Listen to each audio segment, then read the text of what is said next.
আরাজকে কুলে নিয়ে রাফেজ চলে গেল। রাফেজ যেতেই রুজা দৌড়ে রাফিয়াকে জড়িয়ে ধরলো। রাফিয়াকে নির্বিকার হয়ে দাঁড়িয়ে থাকতে দেখে রুজা গালে একটা চুমু দিয়ে দিল। রাফিয়া তাও চুপ। ছোটবেলায় যখন রুজা ভুল করতো আর রাফিয়া অভিমান করত, তখন রুজা বোনের চুল এলোমেলো করে দিয়ে আরো রাগিয়ে দিত। কিন্তু এখন তো বড়, আর এতদিন পর কিভাবে বোনের রাগ ভাঙাবে কে জানে। নিশ্চয়ই রাফিয়াকে আগে জানানি জন্য অভিমান করেছে। রুজা আস্তে করে গালে কামড় দিল। না, রাফিয়া তাও রাগ করছে না। যতক্ষণ রাফিয়া রাগ না করে ততক্ষণ রাফিয়ার অভিমান যাবে না। রুজা এবার কান ভরে নরম সুরে বলল, সরি, আর কখনো এমন করবো না। রাফিয়া চুপ। রুজা আবারও বলল, আপু তুই তুই এখন বড় জায়ের মতো ব্যবহার করছিস কেন? একটু বোনের মতো থাক না। মিস করছি তো আমি আমার সেই ছোটবেলার আপুকে। রাফিয়া চুপচাপ রইল, কোনো কথা বলল না। রুজা আবারও বলল, দুলাভাই তো কিছুই করেনি, তাহলে এমন বোবা হয়ে গেলি কেন নাকি? রাফিয়া আস্তে করে রুজার পিঠে কিল বসিয়ে দিল। অভিমানী সুরে বলল, আমি কে তোর? আমার কাছে কি চাই? রুজা বলল, তুই আমার মায়ের পরে যে ব্যক্তি থাকে সে আমার আপনজন, আমার আপু। রাফিয়া বলল, হয়েছে, আর ঢং করতে হবে না। রোজা বলল, আচ্ছা ভালো, নিচে ডেকেছে তোকে, তাড়াতাড়ি আয়। বলেই ওপারে গেলে ঠুট ছুঁয়ে যেতে যেতে বলল, দুলাভাইয়ের অসম্পূর্ণ কাজটা সম্পূর্ণ করলাম। ও হ্যাঁ, কি বললি একটু আগে? আমার কি চাই? আপাতত কিছুই চাই না, তবে একটা মেয়ে বাবুর মুখ থেকে খালামণি শুনতে ইচ্ছে করছে। রাফিয়া বলল, তোর শাড়ি থেকে তুরজান ভাইয়ার পারফিউমের গন্ধ পাচ্ছি। কেউ কাউকে ছাড় দিল না। রোজা নিজের প্রতিপক্ষের উত্তরে চুপসে গেল। ওই লোককে এমন পারফিউম ইউজ করতে হবে কেন যে কাছে গেলে ওই পারফিউমের গন্ধ এমন ভাবে রোজার গায়ে আটকে যায়? আর এদিকে ঘড়ির কাঁটা প্রায় 9টার ঘরে। নেওয়াজ বাড়ির সকল সদস্য তাদের রিচুয়াল শেষ করে ফেলেছে। গার্ডেন থেকে এখন সবাই ছাদে চলে এসেছে। তোবা এতক্ষণ আরিয়ানের সাথে কথা বলছে। ইসকি মারাত্মক সুন্দর লাগছিল আরিয়ানকে। ফর্সা গায়ে হলুদ যেন চিপকে লেগে অস্বাভাবিক সুন্দর দেখাচ্ছিল। কিন্তু ঠুটকাটা পুরুষ যা নয় তাই বলে তোবাকে লজ্জা দিয়ে গেছে। নূর এগিয়ে এসে তোবাকে কিছু বলতেই ধপাস করে পিঠে মারলো। এদিকে বেচারা সমুদ্র বউকে জীবনে উঁচু করে কথা পর্যন্ত বলেনি এতদিনে, তার বউকে এভাবে মেরে দিল ধুমধাম। মানে হাজবেন্ডের চেয়ে বান্ধবীদের অধিকার বেশি। মিরান বলল, তুবা আম্মুরা তো তাদের সব রিচুয়াল করে ফেলেছে, এবার আমরা শুরু করি আমাদের রিচুয়াল। তুবা মিরানকে উদ্দেশ্য করে বলল, প্রথমে ভাইয়ারা আর ভাবিরা আসুক। মিরান সাথে সাথে মনে মনে বলল, হ্যাঁ, আজকের স্টার কাপল তুরজান, রুজা, রাফেজ আর রাফিয়া, তুবা, আরিয়ান, নূর, সমুদ্র। আর আমি বেচারা এখনো ওই নারীর মনই পেলাম না। মুখে বলল, তা তোর ভাবিরা আর ভাইয়ারা কোথায় গেছে? তুবা বলল, নিচে আছে, চলে আসবে। মিরান বলল, আসলেই ভালো, কপাল সব একসাথে রয়েছে। আর আমার কপাল? তুবা মিরানকে বলল, মিরান ভাই এদিকে আসো। মিরান বলল, মারবি নাকি? তুবা বলল, হুপ, এদিকে এসো, একটা বুদ্ধি দিই। মিরান এগিয়ে আসতেই তুবা কানে কানে ফিসফিস করে বলল। মিরান তুবার মাথায় গাঁটটা মেরে বলল, ইউ আর এ জিনিয়াস তবু। আরিয়ান জাস্ট বুদ্ধির হাড়ি পেয়েছে। তুবা ঠিক বুঝলো না প্রশংসা না অপমান ছিল। ওদিকে মিরান অনন্যার পাশে গিয়ে দাঁড়ালো। দুজনের মাঝে অদ্ভুত নীরবতা। মিরান বলল, হেই মিস ধাক্কা ধাক্কি, তুমি এখনো রাগ করে আছো? অনন্যা তাকালো না, তারপর বলল, না। মিরান বলল, মিথ্যা বলো না। অনন্যা বলল, বললেই আপনার কি? আমারই তো সব দোষ। বলতে গিয়েও বলল না। তারপর বলল, ছাদের কোণে বসে আছো কেন? অনন্যা বলল, এমনি, কোলাহল ভালো লাগছে না। মিরান বলল, তুমি চাইলে রেস্ট নিতে পারো। অনন্যা বলল, thanks but I am not interested. আর কি, এই মেয়ে তো গুনে গুনে কথা বলে, কি অসহ্য। মিরান আর কিছু বলল না, কিন্তু তোমার আইডিয়া দেখা যাক কাজে দেয় কিনা। তুরজান ছাদে চলে এসেছে বেশ কিছুক্ষণ। রোজা বলল, হ্যাঁ, এবার ওদিকে চল। নূর বলল, এই দাঁড়া। রোজা বলল, আবার কি? নূর চুল আলগোছে সরিয়ে দিয়ে বলল, তোর ঘাড়ে কিসের দাগ? রোজা বলল, কি বলিস তুই? আমার ঘাড়ে দাগ আসবে কি করে? আর এই আবছা আলোয় তুই দাগ দেখছিস কিভাবে? বলে হাত দিল ঘাড়ে। সঙ্গে সঙ্গে মনে পড়লো তুরজান নেওয়াজের কথা। অসভ্য লোক। রোজাকে চুপ থাকতে দেখে নূর বলল, আচ্ছা এত কি ভাবছিস? বললেই তো হয় কিছু কামড় দিয়েছে। তোর মনে নেই এর আগে কি পোকা কামড়ে দিয়েছিল? সত্যি তো রোজাকে এর আগে পোকা কামড়ে দিয়েছিল, কিন্তু এটা তো পোকার কাজ নয়। তাও যে যা বুঝে। রোজা মাথা নাড়ালো। দুজনে তারপর খুচরো গল্পে মেতে উঠলো। তুরজান এতক্ষণে খেয়াল করলো রোজা শাড়ি পাল্টে তুরজানের দেওয়া একটা শাড়ি পরে এসেছে। মনে হয় শাওয়ার নিয়েছে। চুল কোমরের নিচে অব্দি ছড়িয়ে আছে। এখন শাওয়ার নেওয়ার কি আছে আজব? ঠান্ডা লাগলে তখন। ভাবনার মাঝে মিরান অ্যানাউন্সমেন্ট করলো, এই একটা গেম খেলবে। সাথে সাথে বলল, কি গেম ভাইয়া?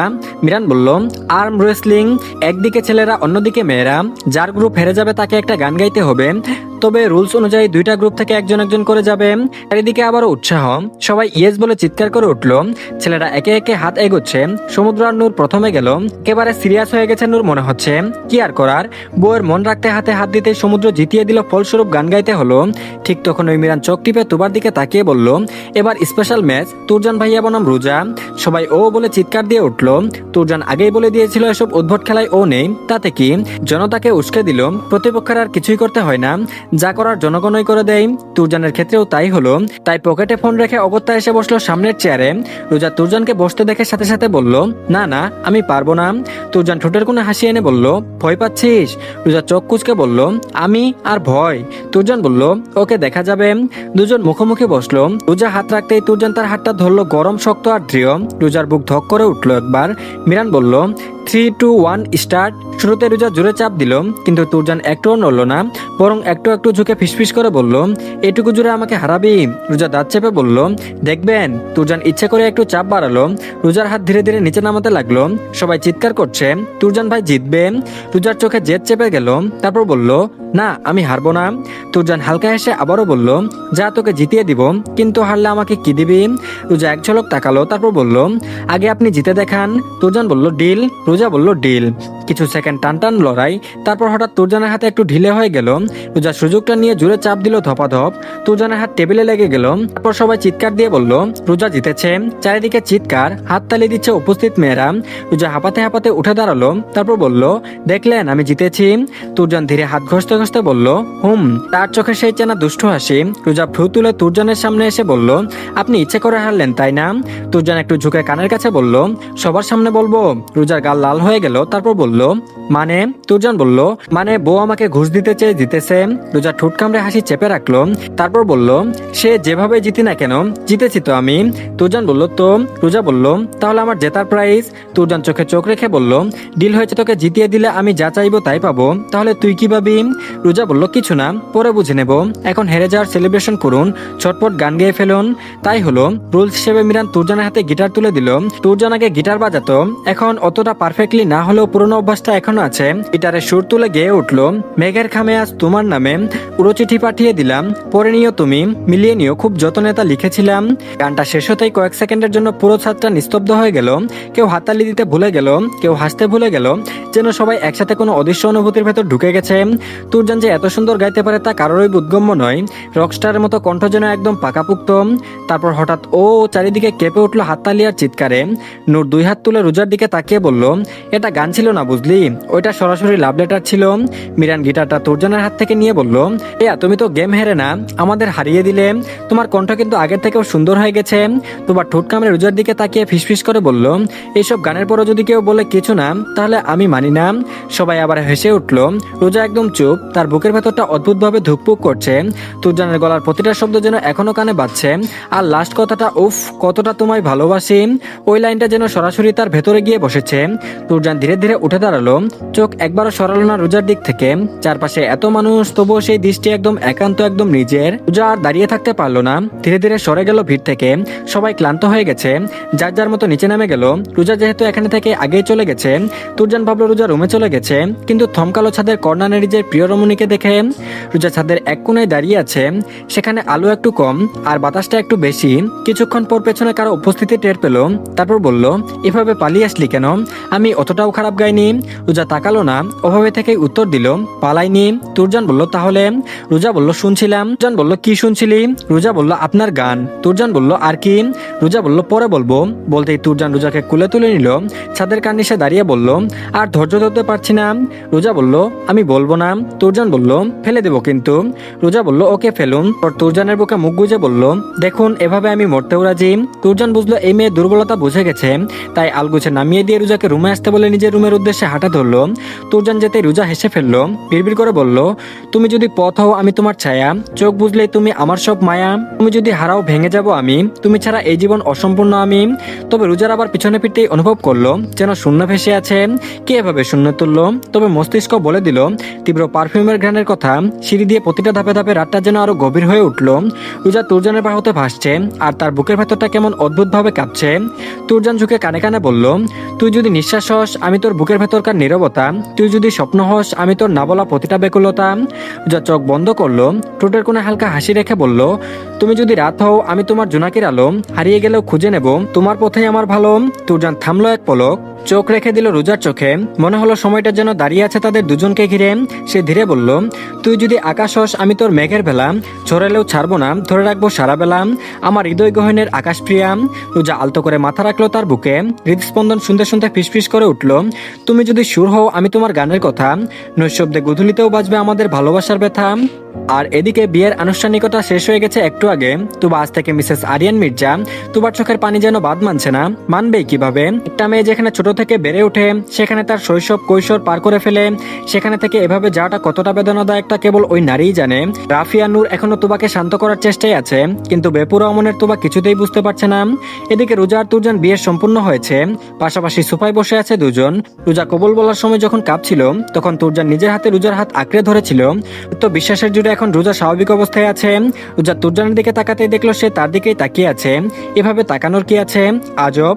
রোজা চোখ নামিয়ে নিল। তুরজান হাত ছেড়ে দিল। তুরজান কি করে বুঝলো রোজা তুবার কাছে যেতে যাচ্ছে? রোজাকে নির্বিকার বসে থাকতে দেখে আবার নিজের হাতে রোজার হাত ধরে তুবার দিকে যেতে যেতে বলল, চলুন মিসেস নেওয়াজ, আপনার আনমনে বলা বাক্যর গন্তব্যের স্থানে। রোজা বেশ খুশি হলো। কি সুন্দর রোজার কথা বুঝে গেছেন। তুবার সামনে গিয়ে দাঁড়াতেই তুবা ভাইকে জড়িয়ে ধরলো। কান্নার বাঁধ ভেঙে সকল কথাটা যেন উগড়ে যেতে লাগলো। বিয়ের আগে মেয়েদের বাবার পরে এই একটা মাত্র ভরসার জায়গা, সেখানে তারা নিশ্চিত। তুবাও এতদিন তাই ছিল। তুরজান বোনের মাথায় হাত বুলিয়ে শান্ত করার চেষ্টা করলো। মেয়েরা সারা জীবন বাবার বাড়িতে থাকে না, তাদের আসল গন্তব্য ওই স্বামীর বাড়ি। তারপর সব বুঝিয়ে বলে একটু শান্ত করে আরিয়ানের কাছে গেল। রোজাও প্রায় কান্না করে দিচ্ছে, তবুও কান্না থামালো। রোজা এখন কান্না করলে নিশ্চয়ই তুবা আরো ভেঙে পড়বে। আগের থেকে একটু থেমেছে কান্না। ওদিকে তানিয়া নেওয়াজ কোনায় দাঁড়িয়ে অশ্রু বিসর্জন দিচ্ছে। এভাবে মেয়ে তার এত বড় হয়ে গেল, অথচ তার কাছে এখনো একটা শিশুর নেই মাত্র। মেয়েরা বাবা মায়ের কাছে কখনো বড় হয় না। তাজারুল নেওয়াজ তো বাবা নামক মানুষটাকে কখনো ভেঙে পড়তে দেখা যায় না। তাই তো তিনি এখনো পাষাণ্ডের মতো সবার সাথে হেসে কথা বলছেন, অথচ ভিতরে ভিতরে দগ্ধ হচ্ছে ভীষণ ভাবে। মুস্তাফা নেওয়াজ ভাইকে উদ্দেশ্য করে বলল, ভাইজান তুমি বরং ওপাশে গিয়ে বসো, আমি এদিকটা সামলে নেব। তাজারুল নেওয়াজ বলল, আমাকে দুর্বল ভাবছিস? আমি কিন্তু মোটেও কষ্ট পাচ্ছি না। মুস্তাফা নেওয়াজ বলল, জানো তো ভাইজান, কিছু না জিজ্ঞেস করতেই মানুষ যে উত্তরগুলো সামনে মেলে ধরে, ওগুলোই আসলে হয়। তারা ভাবে ওই উত্তর দিলে হয়তো সত্যি থেকে বাঁচতে পারবে, অথচ তারা মনের অজান্তেই তা প্রকাশ করে ফেলে।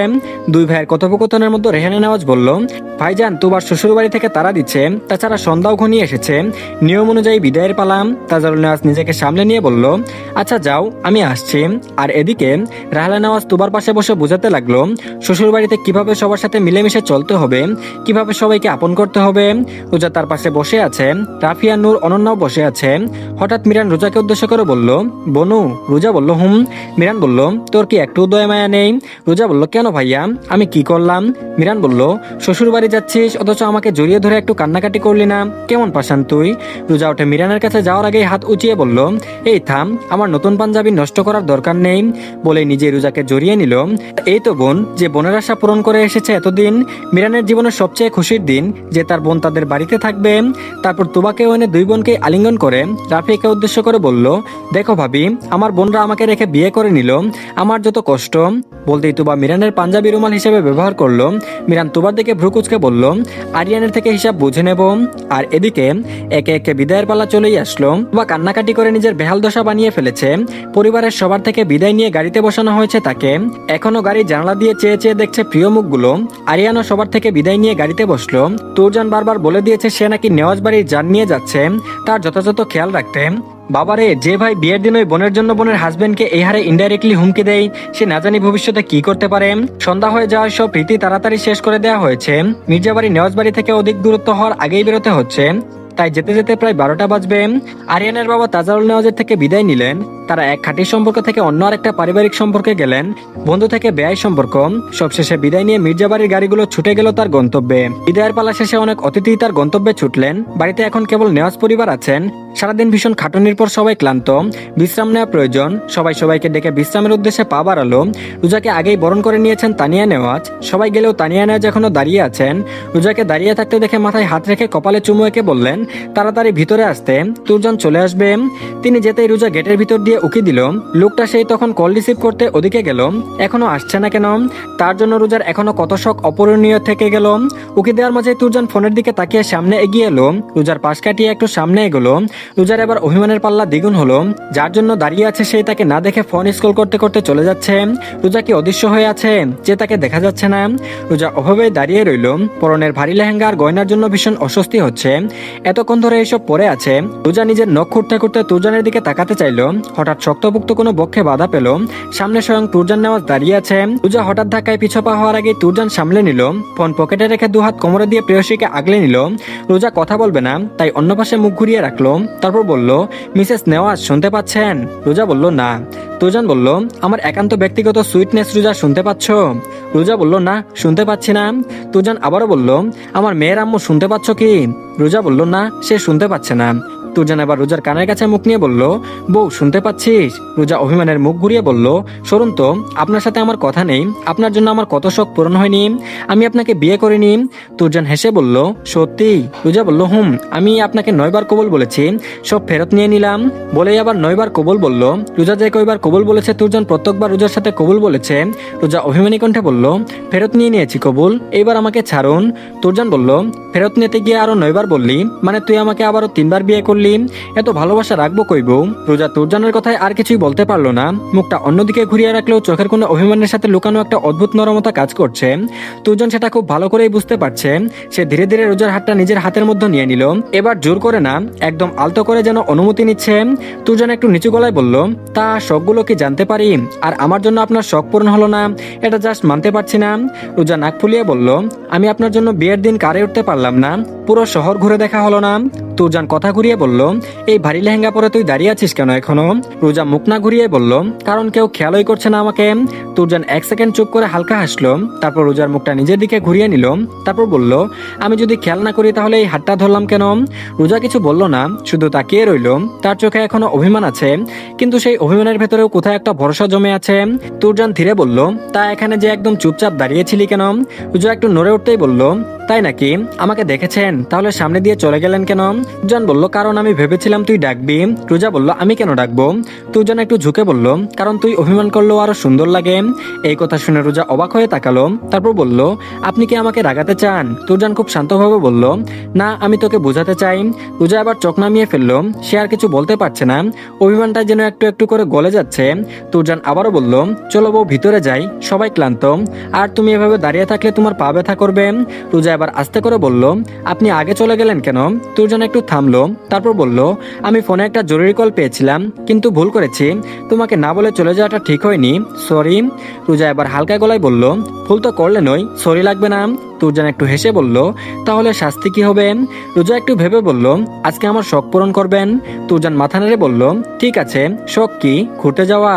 রোজা নিশ্চয়তা বুঝিয়ে দিচ্ছে এটাই তার শখ। তবে এত রাতে যাওয়া ঠিক হবে কিনা ভেবে রোজা বাড়ির ভেতর ঢুকতে যাবে, ঠিক তখনই তুরজান তার হাতটা হালকা টান দিয়ে থামিয়ে দিল। তারপর বলল, 1 মিনিট। রোজা একটু কুঁচকে তাকালো। তারপর বলল, এবার আবার কি? তুরজান একটু রহস্যময় হাসি দিল। তারপর বলল, তোমার শখ পূরণ করতে হবে না। রোজা ঠোঁট ফুলিয়ে বলল, কিন্তু এত রাতে যাওয়া ঠিক হবে না। তুরজান বলল, চলো বাইরে যাই। রোজা বলল, বাইরে? এখন? তুরজান চোখে চোখ রেখে জিজ্ঞেস করলো, তোমার বিশ্বাস আছে আমার উপর? রোজা 1 সেকেন্ড চুপ করে থেকে আস্তে করে বলল, আত্মবিশ্বাস আছে। তুরজান বলল, তাহলে চল। তুরজান রোজার হাত ধরে বাড়ির ড্রয়িং রুমে নিয়ে এলো। 2 মিনিট দাঁড়াতে বলে দৌড়ে নিজের রুমে গেল। কি করলো কে জানে। ফিরে এসে রোজার হাত ধরে বাইরে নিয়ে যেতে থাকলো। হঠাৎ রাহেলা নওয়াজ পিছন থেকে বলল, কিরে এত রাতে কোথায় যাচ্ছিস? তুরজান বলল, লং ড্রাইভে যাব। যাবা? তুরজানের তেরা উত্তরে রাহেলা নওয়াজ মুখ বাঁকালেন। তার কি কাজ? তারা এখন কোথায় গেল বা না গেল? তিনি তো পানি খেতে এসেছেন। তবে রোজার দিকে তাকিয়ে বলল, যেখানে যাবি যা, রোজার পোশাক পাল্টে নিয়ে যা, এত ভারী লেহেঙ্গা পরে ওর অস্বস্তি হবে। রাহেলা নওয়াজের কথার মাঝে রোজাকে কুলে তুলে নিল। যেতে যেতে রাহেলা নওয়াজের উদ্দেশ্যে বাক্য ছুড়লেন, বউ আমার, বউ সহ বউয়ের ভারী লেহেঙ্গা সামলানোর দায়িত্ব আমার। তুরজান এবার রোজাকে নিয়ে আবারও গেটের বাইরে বেরিয়ে এলো। চারপাশে হালকা রাতের বাতাস, দূরে কিছু আলো আর এক অদ্ভুত নীরবতা। গেটের ঠিক বাইরে এসে তুরজান থামলো। চোখ বন্ধ করো তো বউ। রোজা একটু সন্দেহ নিয়ে বলল, না করলে? তুরজান বলল, তাহলে সারপ্রাইজটা পাবা না। রোজা একটু ভেবে শেষমেশ চোখ বন্ধ করলো। তারপর বলল, ঠিক আছে, কিন্তু কিছু উল্টাপাল্টা করবেন না। তুরজান হেসে বলল, আমি কখনো তোমার সাথে উল্টাপাল্টা করেছি? রোজা কিছু বলল না, শুধু চোখ বন্ধ রেখে তুরজানের পক্ষে পড়ে রইল। রোজাকে দাঁড় করিয়ে দিল। তুরজান আলতো করে রোজার কাঁধে হাত রেখে কয়েক কদম সামনে নিয়ে গেল। তারপর থেমে বলল, এবার চোখ খুলো। রোজা ধীরে ধীরে চোখ খুললো আর খুলে একদম স্থির হয়ে গেল। সামনে একটা সুন্দর ডেকোরেশন করা গাড়ি দাঁড়িয়ে আছে, পুরোটা ছোট ছোট ফেরারি লাইটে মোড়া। ফুল দিয়ে সাজানো, গাড়ির সামনে লেখা মিসেস নেওয়াজ ফার্স্ট রাইড। রোজার চোখ এক মুহূর্তেই ভিজে উঠল, তার গলা কাঁপছে। এটা আমার জন্য? তুরজান পাশে দাঁড়িয়ে শান্তভাবে বলল, তুমি বলেছিলে তোমার শখ অপূর্ণ রয়ে গেছে। আমি ভেবেছিলাম আজকে তোমার প্রথম রাতটা একটু আলাদা হোক। রোজা ধীরে ধীরে গাড়ির দিকে এগিয়ে গেল, হাত বাড়িয়ে ফুলগুলো ছুঁয়ে দেখলো, যেন বিশ্বাসই করতে পারছে না। তারপর বলল, আপনি কখন করলেন এগুলো? তুরজান হালকা হেসে বলল, যখন তুমি ভেবেছিলে আমি তোমাকে খেয়াল করছি না।